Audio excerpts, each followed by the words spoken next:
Please, lend me money for the hospital. Upon opening the door, there was the grandson, dragging his swollen and painful leg. He's only 6 years old. There should have been quite a distance from home to here. I was at a loss in this unusual situation. No, absolutely not. I won't lend you any money. My usually silent husband shouted angrily. At the cold response from my husband, the grandson had a look of despair. And then, my husband tried to grab the swollen leg of the grandson with red and black bruises. At 60 years old, I have finished raising my children. Even at 66, my husband Gary and I continued to spend peaceful days together, both still working. Gary is a quiet man, hardly speaking. I'm not much of a talker either, and even when we're both silent, there's no tension, rather, it's calming. We have only one child, our son. He joined the military and by the age of 35, he had risen to the rank of major. In that year, at a social event held at the base, he met Tamara and they married. Having attended an all-boys school, our son, who had no experience with women, fell head over heels for his young wife and soon they were blessed with children. Before we knew it, our grandson Scott had turned 6 and was in his final year of kindergarten. However, my daughter-in-law and grandson became sources of concern for me. Our son held a high rank in the military, with a good salary, but his work was busy, and he could only come home a few times a year. As a result, our grandson spent most of his time with his mother Tamara. Tamara's family lived far away, so we, as a couple, would visit them about once a week to check in. But that changed when our grandson started kindergarten. From then on, Tamara's behavior gradually became strange. According to her, our grandson wasn't very healthy, so Tamara began to restrict his outings, food, and contact with others. The time we could spend with our grandson became less and less, until finally it was only for special occasions like birthdays and Christmas. When we did see him, he always seemed to be injured or unwell. Scott, what happened to this injury? And why the eye patch? He bumped into a friend at kindergarten. As for the eye patch, he got a sty. Please don't touch it too much because it hurts. Our grandson is not very talkative. In fact, it seems like Tamara avoids me trying to talk to him. Tamara seems like a calm and ordinary woman at first glance, but when it comes to her son, she becomes like a different person. Scott, here's a pencil for you. You like these, right? It's from that superhero show. What was its name? Use it when you start elementary school. I'm sorry, but he doesn't like those kinds of things. But didn't he mention it the other day? When he was drawing. We're not watching that show anymore. Fighting and defeating. If Scott imitates that violent stuff and gets hurt again, what will you do? If we accidentally give something to our grandson without consulting Tamara, she erupts like a raging fire. While I can understand being concerned about food affecting his health due to allergies, I was surprised when she yelled at me for giving him a box of pencils. He had another seizure at kindergarten. It seems like he forgot his medicine. That's right. It must have been tough. Here, take this, it's a little bit of money for you, from my husband. It must be hard for you to go out. Tell me what you need, and I'll go shopping. Thank you so much. Lucky you, Scott. Say thank you to Grandpa and Grandma. On the contrary, when I provide financial assistance like this, or when I ask her before buying something, she expresses an overwhelming amount of gratitude. I felt a slight sense of fear at the sudden change in my daughter-in-law's behavior. Our son is hardly ever around because of work, so raising a needy child alone in an unfamiliar place must be tough. So, I can understand feeling nervous, but it seemed like she was going too far. We should be more involved with them. Thinking that, I picked up the phone and dialed my daughter-in-law's number. Tamara, Scott will be starting elementary school next year, right? So, I wanted to celebrate somehow. Thank you. Then, I'd like a school bag. Oh, I see. What kind would you like? Shall we go together to pick one out? No, my husband and I will choose it. I'll let you know the price after we decide. Goodbye. I still had more to say, but she cut me off as if she had finished what she needed to say, leaving me feeling one-sided. She never learns, does she? You too. When I thought he was talking to me for once, what was that about? Even though there was no point in blaming my husband, I couldn't help but let out an irritated voice. I honestly have my doubts about Tamara. It feels like she's just asking for money. And because it's her, I feel like she won't let Scott choose. Even though it's something Scott will use. It's fine. Everyone has their own parenting style. Their parenting is up to that couple. If you interfere too much, you'll just get scolded again. I wondered if my concern for my grandson made me seem like an intrusive grandmother to my husband and Tamara. But Gary does have a point. Maybe it's better to just give money. Maybe that's how we can manage things better. I realized that it might not be a good idea for me, as a mother-in-law, to meddle too much in the life of a young wife struggling to raise her child alone in a place far from home. So, I reconsidered, and for a while, I maintained an appropriate distance from my daughter-in-law and grandson. Until something happened. It was a cold day in early winter. Suddenly, in the middle of the night, the doorbell rang. Wondering who it could be at such a late hour, I opened the door and was shocked by the unexpected sight. Scott? At the door stood my grandson, barely able to stand, in a state that seemed like he could collapse at any moment. His clothes were dirty in places, he only had one shoe on, and he looked extremely exhausted. But what surprised me the most was that his left foot was swollen from the toes to the ankle. He must have taken off one shoe because it was too swollen and painful to wear, due to having taken it off after it swelled. His foot was about a size larger than usual, and it was discolored with bruising, and there was no way he could walk properly. What on earth happened? This terrible injury? And where's your mother? Panicking and asking questions, Scott didn't answer, but muttered quietly. I want to go to the hospital. Please lend me money. After that, no matter what I said, the answer was the same. From Scott's home to ours, it would take an hour even for an adult to walk, so if he had walked. I thought it was no ordinary matter. No, absolutely not lending any money. As I stood there stunned, my husband's voice suddenly came from behind. When I turned around, he was standing with his arms crossed, staring straight at our grandson. Gary. Why would you say such a thing?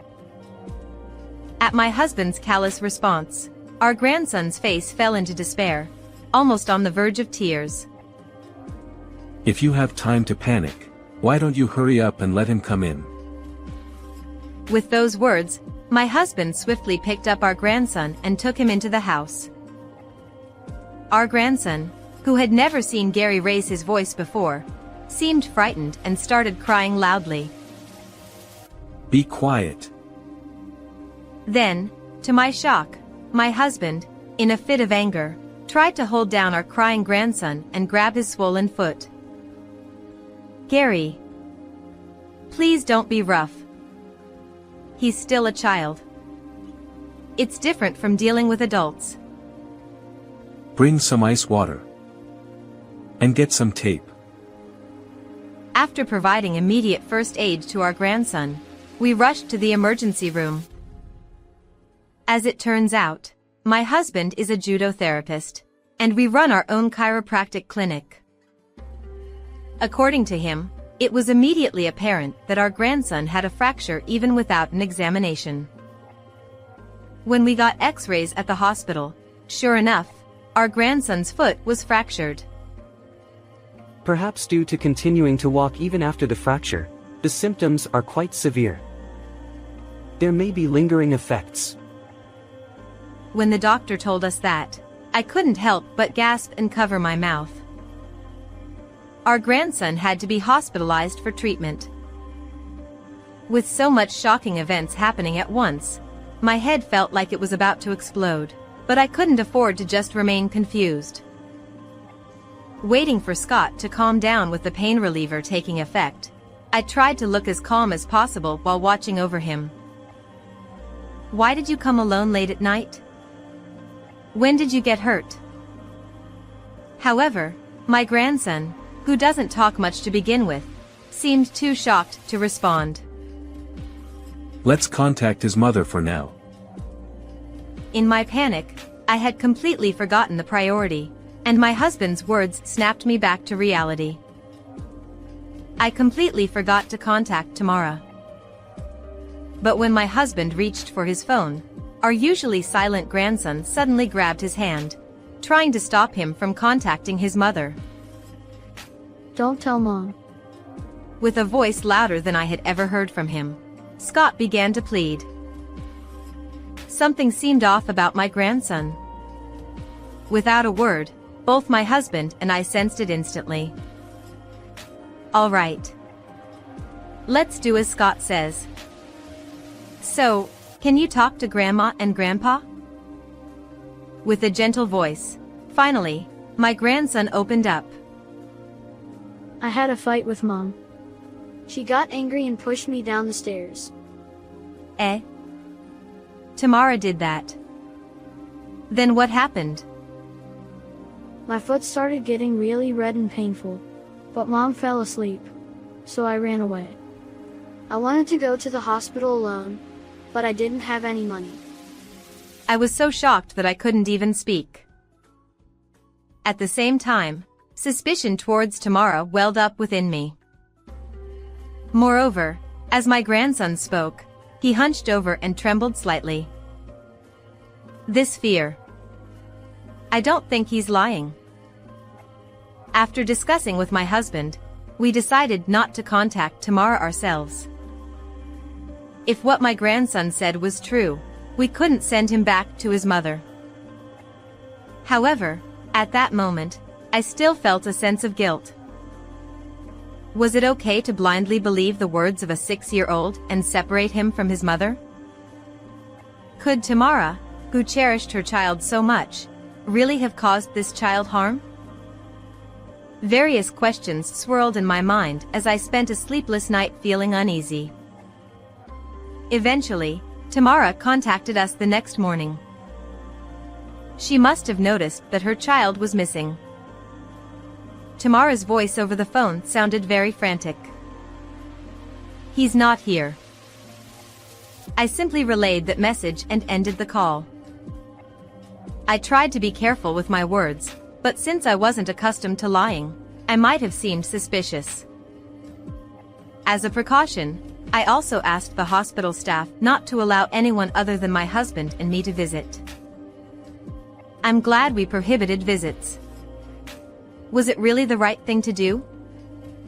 I feel like I'm being cruel to Tamara. I expressed my dissatisfaction to my husband, but he didn't respond. I wish he would say something comforting at times like this. I thought that, but since he's always been quiet, I swallowed my words. While my grandson was hospitalized, my husband and I took turns staying with him. One day, a doctor told me there was something concerning and led me to a private room.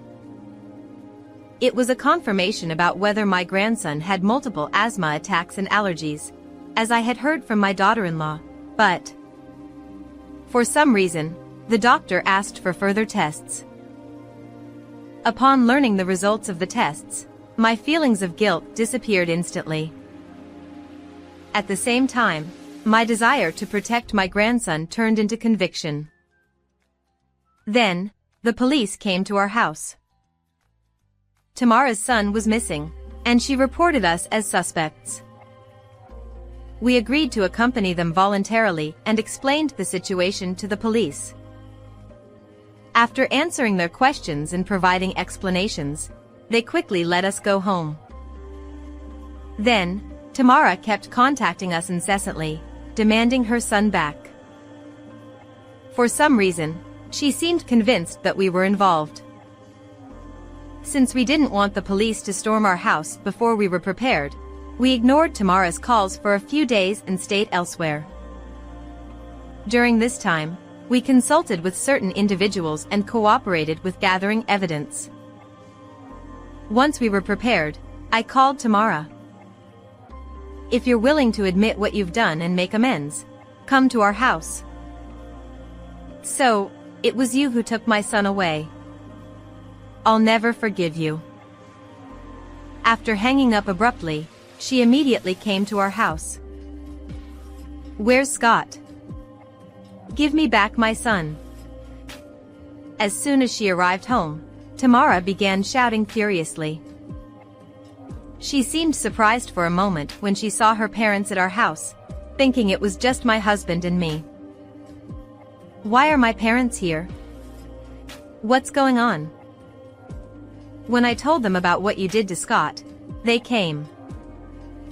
Tamara, who never expected her parents to know, gritted her teeth. Her parents looked at her with cold eyes. "Scott is safe. I can't return him to a mother who can't have a calm conversation." When I said this calmly, Tamara seemed to understand that getting angry here would be futile and calmed down a bit. "Why is this happening? Haven't you figured it out yet?" First, we explained the sequence of events when our grandson came home and confirmed if what Scott said was true. "There's no way I would push Scott down the stairs. That kid lies all the time, you know." The daughter-in-law, who showed no remorse, crossed her arms and seemed irritated. "He's the one at fault. He said he wanted cake at his friend's birthday party, despite having allergies to eggs and wheat. Is that the reason? Did you hurt him over something like that?" "No. He ran away from home on his own. I tried to stop him. He probably tripped somewhere out of guilt, got injured, and couldn't come back." As she said that, Tamara began to cry. "He's so weak, I have to protect him. I just want to protect him, but why are you getting in the way?" To an outsider, it might seem like we were belittling a devoted mother. "He has allergies and illnesses. Yet I don't even know what he's eating or where. Do you know how hard it is?" In the end, Tamara stared at me with teary eyes. But I couldn't be swayed by emotions. I silently presented the results of my grandson's tests to Tamara. "Don't worry, he can eat anything and won't have any attacks." The test results showed that my grandson was perfectly healthy, with no chronic conditions or allergies. However, he was malnourished, had delayed physical development, and had unnatural bruises in multiple places on his body. According to the doctor, considering these results, it was possible that she was excessively interfering with the child, sometimes intentionally causing injuries and then treating them. When we were taken to the police station, we explained Tamara's usual over-interference with the child, my grandson's testimony, the circumstances that led to his hospitalization, and the diagnosis from the doctor. As a result, the police took this matter seriously and conducted further investigations. It's only a matter of time before your actions come to light. So, before it becomes a big issue, confess. Just as I was about to say that, I was startled. Tamara, who had been emotional just moments ago, suddenly had an expressionless face like a mask. Do you believe what that quack doctor says more than me, who has raised Scott for 6 years? She said this in one breath, like a machine emitting sound, and it was somehow eerie. Yes. Perhaps this was the end result of unchecked validation seeking. Do you go to such lengths to make that child seem weak just so these people call you a good mother? I showed Tamara the screen of my phone. A few days ago, I visited the kindergarten my grandson attends to gather evidence. According to conversations with other moms at the same kindergarten, Tamara regularly posts about her daily life with her grandson on social media. When I saw the content, everything clicked. On social media, Tamara portrayed herself as the epitome of a devoted mother raising a weak child. She seemed to particularly solicit advice from parents of children with rare diseases or allergies. She also seemed to do video streaming and requested support from viewers, labeling it as assistance funds. I don't really understand social media. But using your child just to create buzz? That's not right, is it? With a sigh, I spoke, and the expression on her face, which had been like a mask, gradually changed to one of frustration. You wouldn't understand. Here, everyone looks at me. They all treat me kindly. Taking the phone from me, Tamara began to gaze at the screen with fascination. With practiced movements, she manipulated the screen and displayed several accounts in front of us. This person is a mother of 3 who also works. She's beautiful and capable. Don't you think she's amazing? And this person's husband works from home and they go on family trips every month. What are you talking about? All these people are shining. Why do I have nothing? Tamara wore a lonely expression again and murmured with vacant eyes. I wake up at the same time every day, do housework and take care of the children in the same room all day long. That's all I have. What's wrong with that? Isn't that admirable? Living like this is boring. I wanted to shake Tamara out of it if I could. But it seemed like there was no stopping her now. After a deep sigh, I looked into my daughter-in-law's eyes again. Using Scott just to amuse yourself? Only these people here praise me as an amazing mother. No one says anything when I raise my child normally in real life. Do you know how empty that feels? Even those she called amazing mothers on social media, do they really have glittering lives like on social media? I felt sad thinking that she couldn't see anything beyond that anymore, despite all mothers being equally admirable. What's so empty about it? You've just enjoyed being praised and even receiving money for it. My husband, who had been silent until now, muttered this, and everyone, including me, turned to look at him. I gave birth to him and raised him on my own. So, he's mine. I can do whatever I want with him, right? Tamara rolled her eyes and turned red in the face, shouting angrily at us, making the situation even more uncontrollable. I had told my husband earlier not to provoke her as we could see this coming. Without paying any attention to the enraged Tamara, Gary took out his cell phone and said, "Listen." From the phone set to speaker, we could hear our son's voice. In fact, we had already contacted our son in advance. Almost simultaneously with my husband ending the call, the front door opened, and our son, filled with anger, appeared. After explaining the situation to him, he immediately took time off and rushed back from the base. "Why? Are you here?" As soon as her eyes met her son's, Tamara's flushed face changed completely, quickly turning pale. Being glared at with an angry expression by a man over 180 centimeters tall, she looked like a frog being stared at by a snake. Divorce me.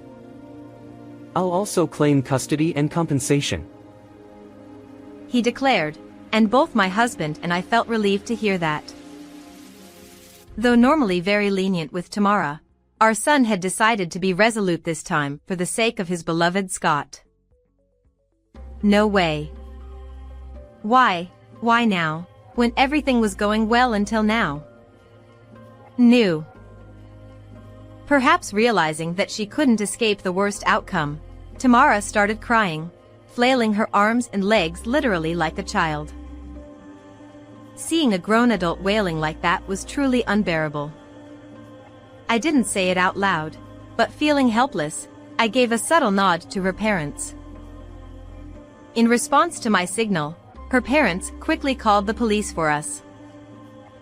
Tamara has a history of becoming uncontrollable, crying and getting angry when things don't go well. We had heard this when we called them on the phone. That's why we had decided, all together, that if the situation became unmanageable here, we would report her without hesitation. Then, Tamara came to us, looking up with teary eyes. "I'm really sorry, everyone. Please forgive me here. This is no joke. Despite his broken bones, you were the one who slept without even searching. Your grandson may suffer from sequelae because he walked with difficulty." Tamara begged for forgiveness, trembling as if her life was over. However, her life was just beginning from here.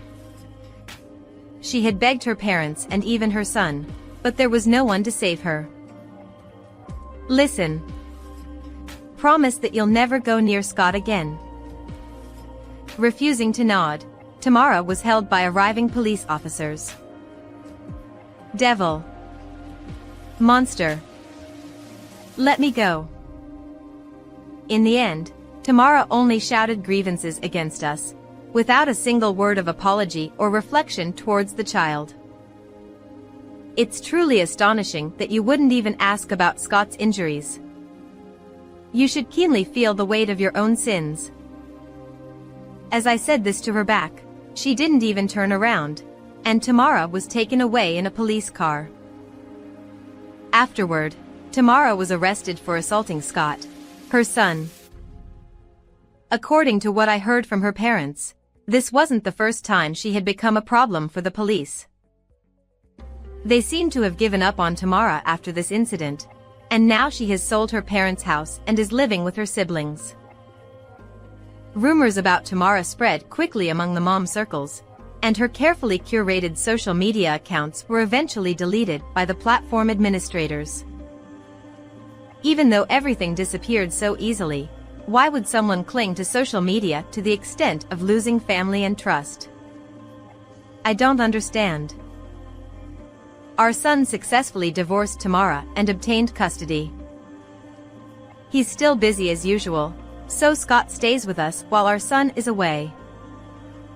Without any lingering after effects to worry about, Scott is growing up carefree in a life without unjust restrictions, and lately, he seems very interested in my husband's work, watching from the sidelines. Instead of hiding there, make sure you watch closely. Every time he says that, Scott happily runs to his grandfather to learn. How did you find this story? Please subscribe to the channel. Well then, see you in the next video.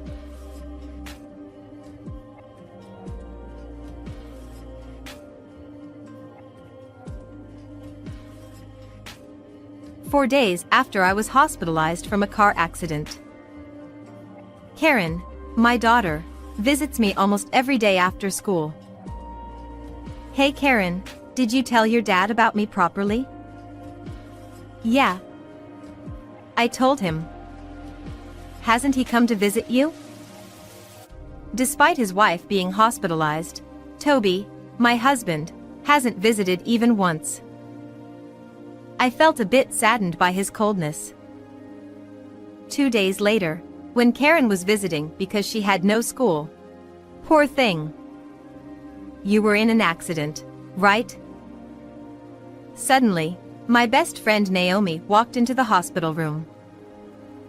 But I hadn't told Naomi about the accident, so how did she know? Oh, you came together. Toby peeked out from behind Naomi. I have something to talk about. Without any concern for me, Toby continued his story. I'm marrying Naomi. So, divorce me. He boldly announced it loudly in the hospital room. What? What did you say? I said, I love Naomi. We're getting married, so you take Karen and get out. I thought I misheard, so I asked again, but I couldn't comprehend the sudden situation.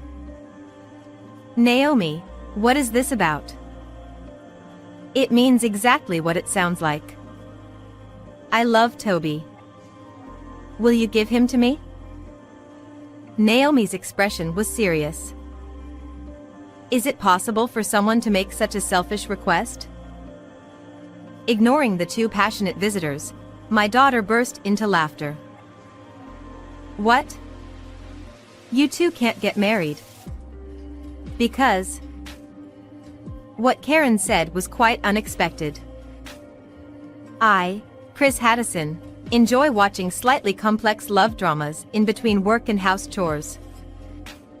Wow, that was unexpected. Wait, it ends here.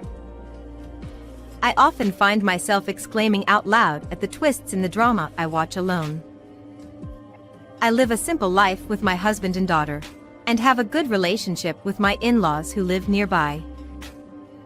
I am far from the drama-filled stories I watch and lead an ordinary life. Because my daily life is so monotonous, sometimes I wish to dive into a drama. My husband Toby is a bright, athletic mood maker rather than a scholar. He loves lively gatherings and was always surrounded by people in his youth. To me, who was relatively quiet and studious, he seemed dazzling and attractive. However, I've realized that it's not easy to change the mindset developed in one's youth. Though it was charming when we were young, his unchanged personality at 40 is a bit problematic. What I once found admirable has become a source of concern as we age. My recent worry is about the relationship between Toby and Karen. Karen prefers quiet time over hanging out with friends.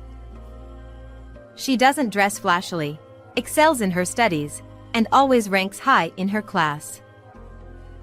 Toby, who despised studying, cannot seem to understand Karen's dedication.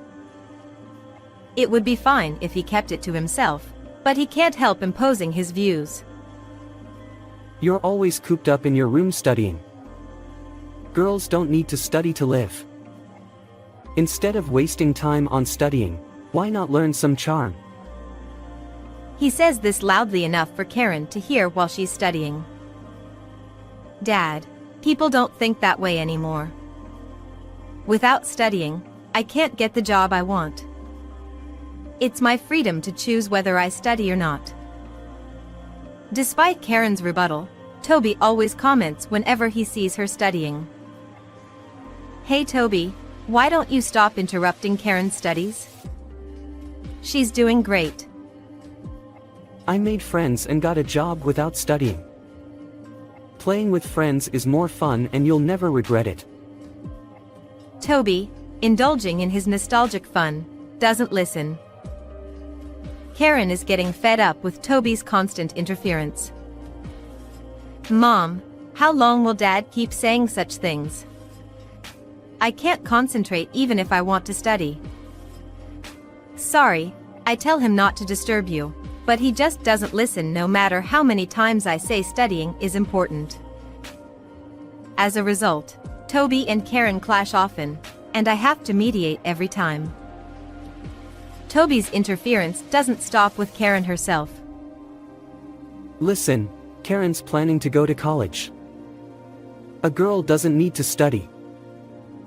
Toby continues to complain about Karen even in front of his parents. Stop saying girls don't need to study. Nowadays, it doesn't matter if you're a girl or a boy. Instead of criticizing others, why don't you try studying again? My in-laws, unable to bear seeing their beloved granddaughter denied, admonished Toby. When his own parents criticize his views, Toby sulks. What's with everyone? On days when his parents scold him, Toby's complaints worsen and he often gives us the silent treatment. One day, while returning from shopping, "Hey, is that you, Chris? It's been ages. Do you remember me? Wow, Naomi. Do you live here now?" The one who called out to me was my best friend Naomi, who had moved out of the prefecture after middle school graduation. Naomi was always stylish, with extensive knowledge of makeup and fashion, and I secretly admired her. Though we were opposites in looks and personality, we often hung out together.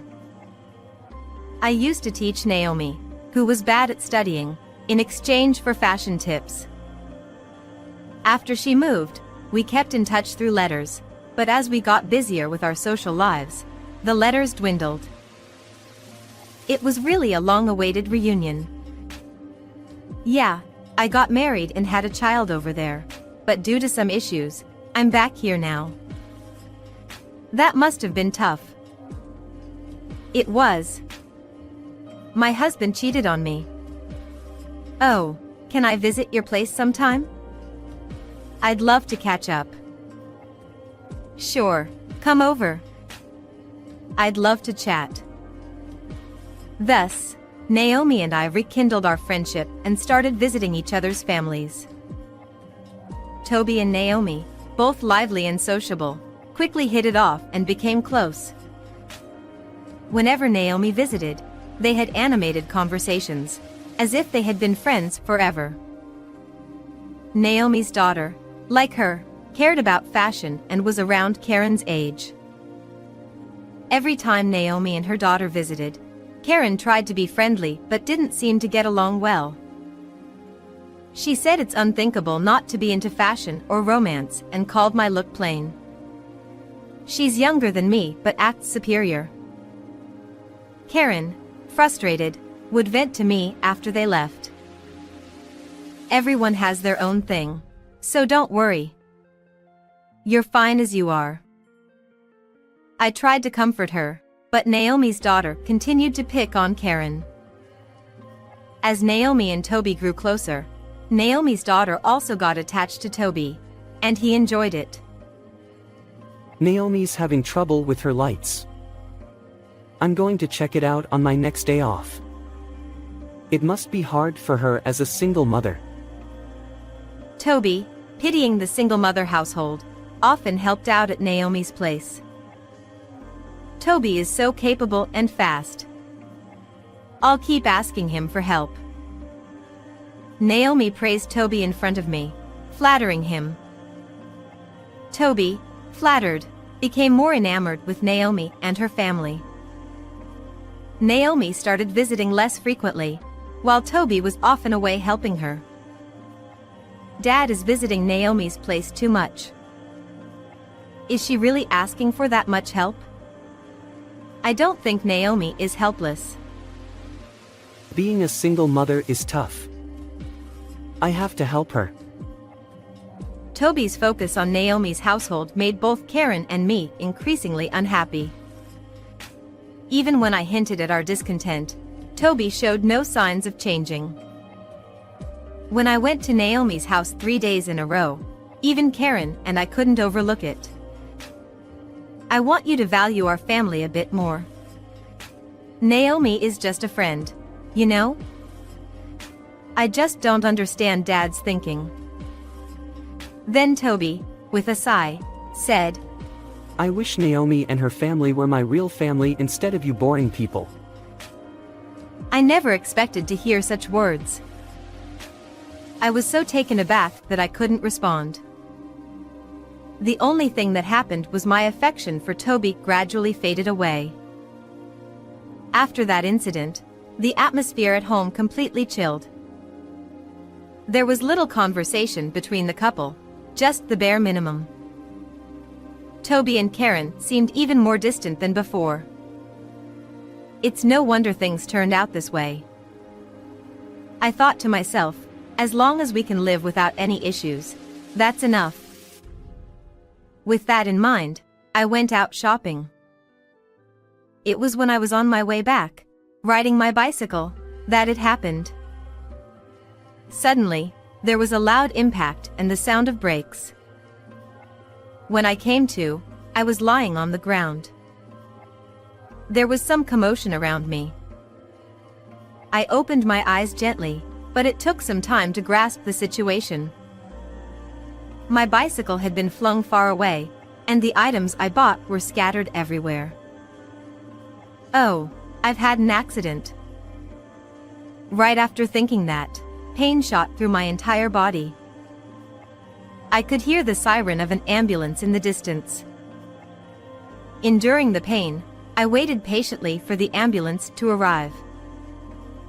Even during the transport to the hospital, the pain made my consciousness fade in and out. By the time the treatment was finished and I was in the hospital room, Karen had rushed over. Mom, are you okay? Ah, Karen, I'm sorry to make you worry. I'll have to be hospitalized for a while. I had broken my right leg in the accident. I'm just glad you're alive. I was really worried. I hope you recover well. I felt sorry for worrying Karen. I don't remember much about the moments before and after the accident, but I'm truly glad to be alive. For now, I'll focus on getting better. And so, my life in the hospital began. On the 4th day of my hospitalization, Karen visited me almost every day after school. But Toby hadn't come even once. I'm sure he knows about my accident and that I'm in the hospital with a broken leg. Or maybe Karen didn't tell him because she didn't want to talk to him? Hey, Karen, did you tell your dad about my situation properly? Yeah, I told him. Hasn't Dad come to visit? No, not even once. But it's okay as long as you told him. The hospital must have contacted him too. Dad should at least come to visit. Though we only have the bare minimum of conversations at home, he should still come to visit his hospitalized wife at least once. I felt a bit saddened by Toby's coldness. 2 days later, Karen, who was off from school, was visiting me. Chris. You poor thing. You had an accident, didn't you? Somehow, Naomi, who shouldn't have known, entered my hospital room. I was wondering how she knew, and then Toby quietly appeared behind her. I finally thought he had come to visit, but he came with Naomi. I guess he's using my hospitalization as an excuse to meet Naomi freely. I didn't expect him to bring Naomi along even though I wasn't expecting much concern. Oh, Naomi. You came together. Then Toby, who had been silent, spoke up. Chris, I have something to talk about. Without any concern for me, Toby continued his own story. I'm marrying Naomi. So, let's get a divorce. Karen and I exchanged glances, both tilting our heads. What? What did you say? I asked again, thinking I misheard. I love Naomi. We're getting married, so you and Karen need to leave. I couldn't understand what he was saying at all. It was like a scene from a drama I always watch. I thought it wouldn't help to talk to the excited Toby, so I decided to ask Naomi. Naomi, what does he mean? It means exactly what it says. I love Toby. I need Toby. You two haven't been getting along anyway, right? Why not let me have him? Naomi's expression was serious.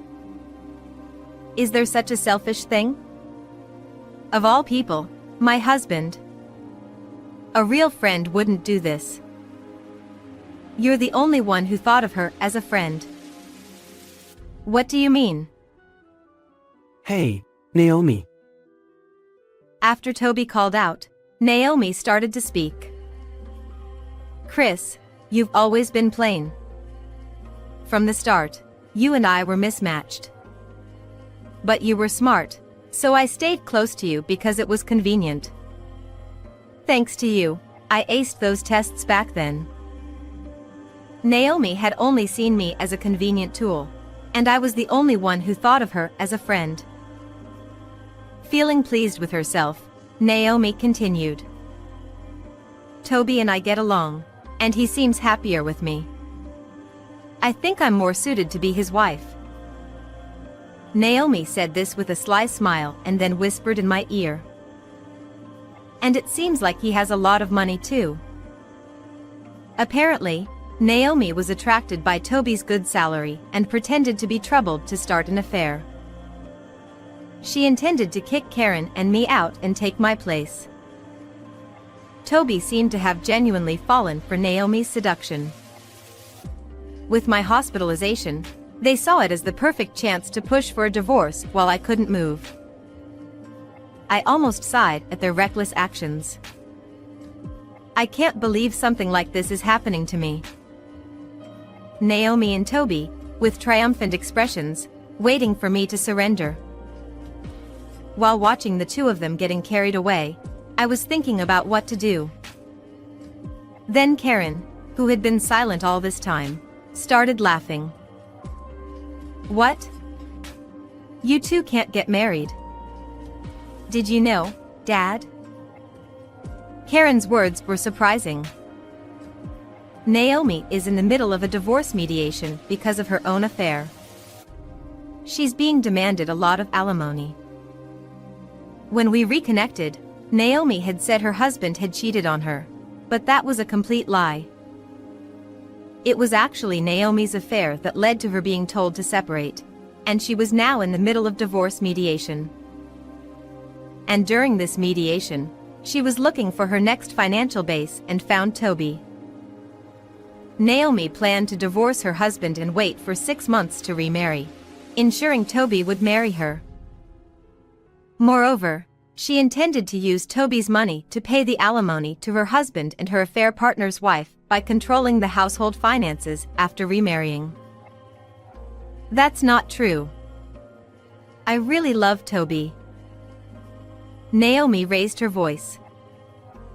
But Karen continued speaking calmly. Naomi's daughter told me everything. She talked a lot. Well, in the end, she mocked me, saying that Mom and I would be abandoned. Karen had sensed the relationship between Toby and Naomi. Predicting this outcome, she had been investigating using Naomi's daughter. Naomi's daughter looked down on Karen, so when Karen told her about the divorce crisis, she spilled all the family details to feel superior. Thanks to that, Karen learned about Naomi's plans and was ready to use it as a trump card when necessary. I was impressed by my daughter's ability to judge situations calmly and gather information. Perhaps it's due to my daily guidance. The knowledge about divorce and trials I gained from dramas had paid off here. Though still a high school student, I thought my daughter had impressive insight and action.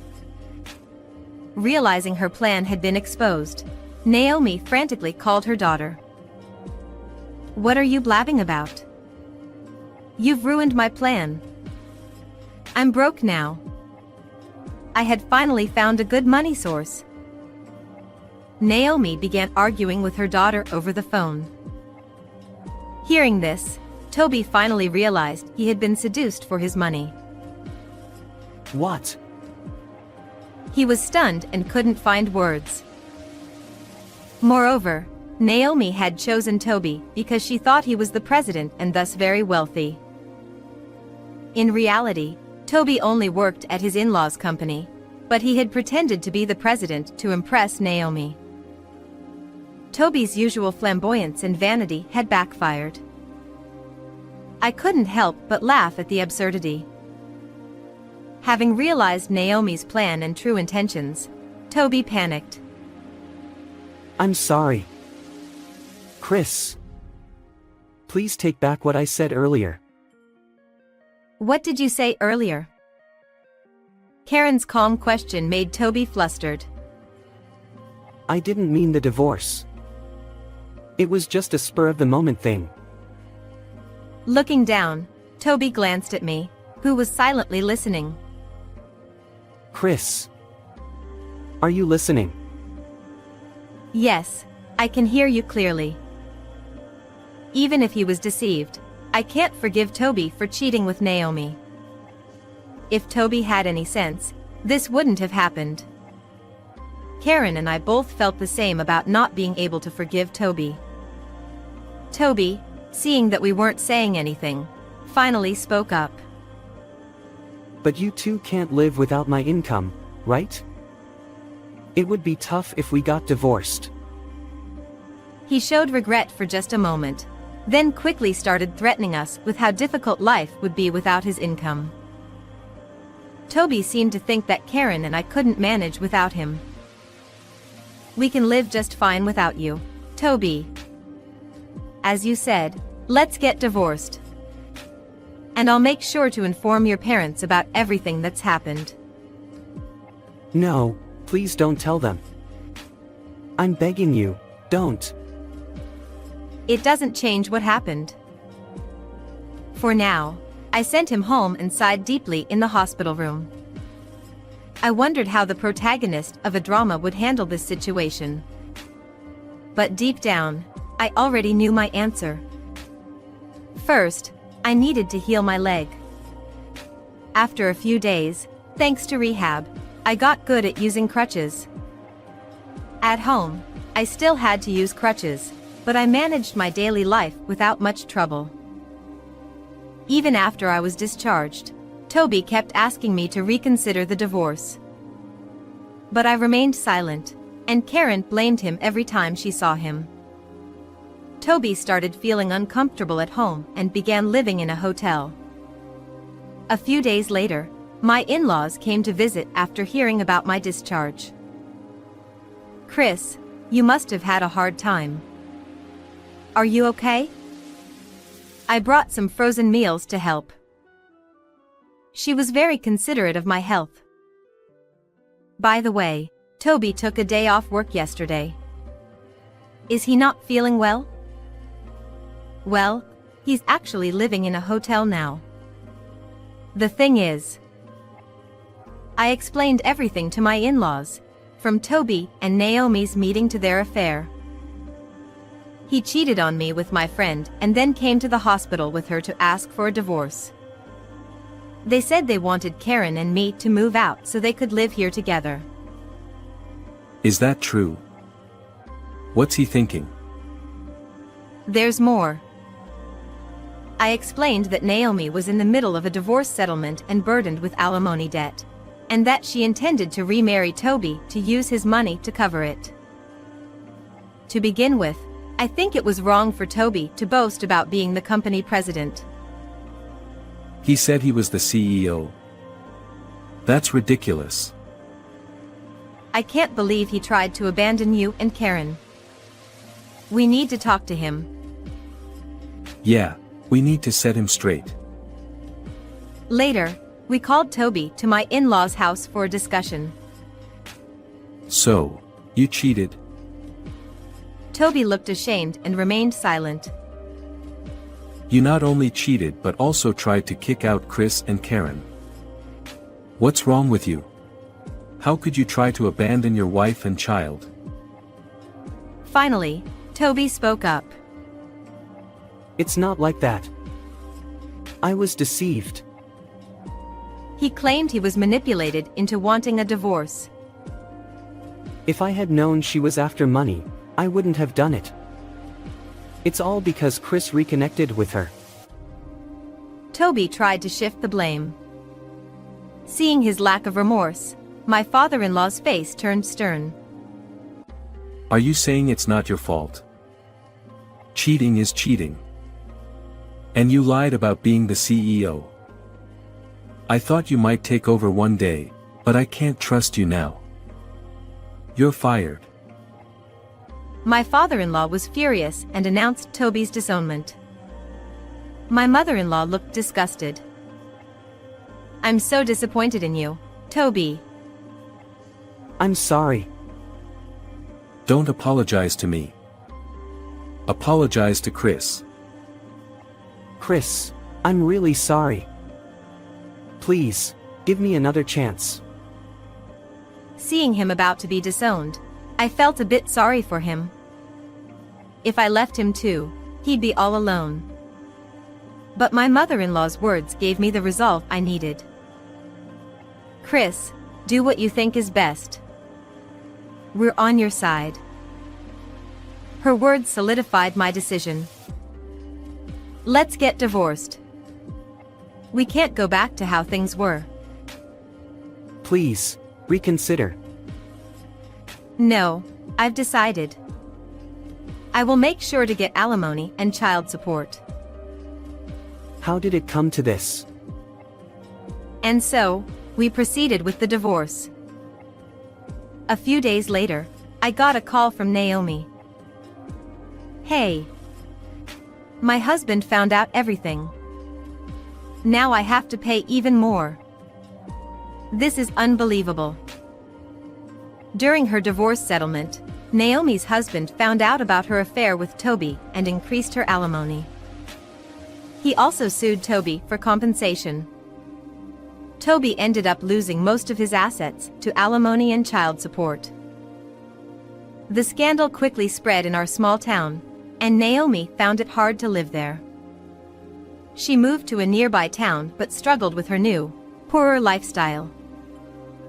Toby also started a new life, getting a job somewhere else. His previous lax work ethic didn't help, and he kept failing at his new job. Frustrated, he turned to gambling, falling into a vicious cycle of debt. A while after the divorce, Toby called me. I'm sorry, but I can't make the payments this month.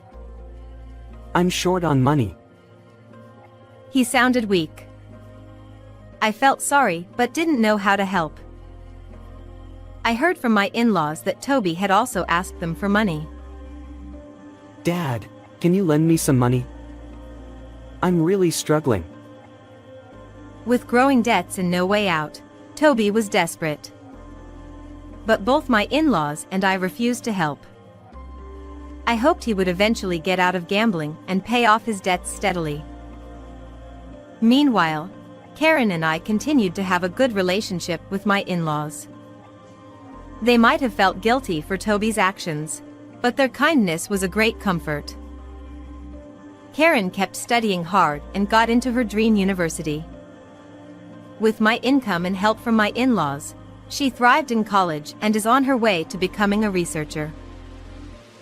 How was today's story? Don't forget to subscribe to our channel.